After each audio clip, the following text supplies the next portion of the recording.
ভারতীয়দের এজেন্ডা যেভাবে রয়ের মাধ্যমে বাস্তবায়ন করতে চাচ্ছে এবং তাদের যে এজেন্টগুলো আছে তাদের মূল উৎপাদন করতে হবে। এজন্য আমাদের সকল রাজনৈতিক দল, ছাত্র সংগঠন, সামাজিক সংগঠন একসাথে কাজ করতে হবে। আমরা যদি 2024-এর পর আমাদের যে নতুন দ্বার উন্মোচিত হয়েছে বাংলাদেশকে গড়ার, আমরা যদি এটা করতে না পারি, ভারতীয় আধিপত্যবাদকে যদি আমরা ঠেকাতে না পারি, আমরা ঘুরে দাঁড়াতে পারবো না। ভারত থেকে সর্বপ্রথম হাসিনাকে বিতাড়িত করতে হবে এবং তাকে বিচারের আওতায় নিয়ে আসতে হবে। দ্বিতীয় পয়েন্টটি হচ্ছে চীন এবং যুক্তরাষ্ট্রের সাথে বাংলাদেশের কূটনৈতিক সম্পর্ক আমরা যদি জোরদার করতে পারি, স্বাভাবিকভাবেই দেখবেন ভারত অটোমেটিকভাবে আমাদের সাথে লিয়াজু করার জন্য চলে আসবে। কারণ ভারতের সাথে আমাদের যে ব্যবসায়িক এবং ভূ রাজনৈতিক সম্পর্ক, আমরা যদি চীনের সাথে এবং আমরা যদি যুক্তরাষ্ট্রের সাথে সম্পর্ক উন্নয়নে যদি আমরা একটু পদক্ষেপ নেই, তাহলে ভারত অনায়াসে আমাদের সাথে চলে আসবে। তৃতীয় পয়েন্টটি হচ্ছে যে কি, বাংলাদেশে ভারতের নিয়ন্ত্রণমূলক অনেকগুলো কাজ রয়েছে বাংলাদেশে, এই কাজগুলোকে চিহ্নিত করতে হবে এবং চিহ্নিত করার পরে প্রয়োজনীয় পদক্ষেপ বর্তমান যে সরকার আছে তাদেরকে নিতে হবে।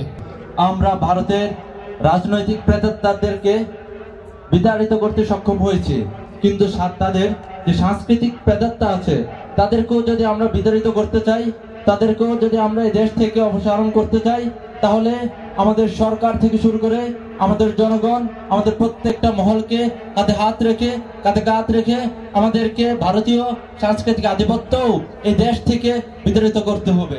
ইনকিলাব জিন্দাবাদ। বিএনপি, জামাত সহ অন্যান্য দল যখন আওয়ামী লীগের অধীনে নির্বাচনে যেতে চায়নি, তখন ভারতের পররাষ্ট্র সচিব এসে বিএনপিকে অনুরোধ করেছিল নির্বাচনে যাওয়ার জন্য। বাংলাদেশে কোন দল নির্বাচনে যাবে, কোন দল নির্বাচনে যাবে না, এই বিষয়ে নাক গলানোর অধিকার ভারতের নাই। ঠিক তখন থেকেই স্পষ্ট হয়ে গিয়েছিল যে বাংলাদেশে নির্বাচনের নামে, কখনো রাতের নির্বাচন, কখনো ডামি নির্বাচনের নামে আমাদের সাথে যে উপহাস করা হয়েছে, সেটা শুধুই মাত্র ভারতের একটা নাট্যমঞ্চ ছিল। যে নাট্যমঞ্চে ভারতের সেবা দাসকে বিভিন্ন সময় নাচানো হতো তাদের পরিতৃপ্তির জন্য, এবং এর মধ্য দিয়ে বাঙালি মুসলমানদের এই ভূমির, এই জমিনের, এই জনপদের মুসলমানদের ভাগ্যের সাথে লীলা খেলা করা হয়েছে। আমরা 2013 সালে শাহবাগের কথা জানি। যেই শাহবাগ থেকে ফ্যাসিবাদী প্রতিধ্বনি হয়েছিল, সেই শাহবাগের বিরুদ্ধে যত মানুষ, যত বুদ্ধিজীবী, যত উলামা ইকরাম পক্ষে কথা বলেছেন, তাদের পরিণতির কথা আমরা ভুলে যাইনি।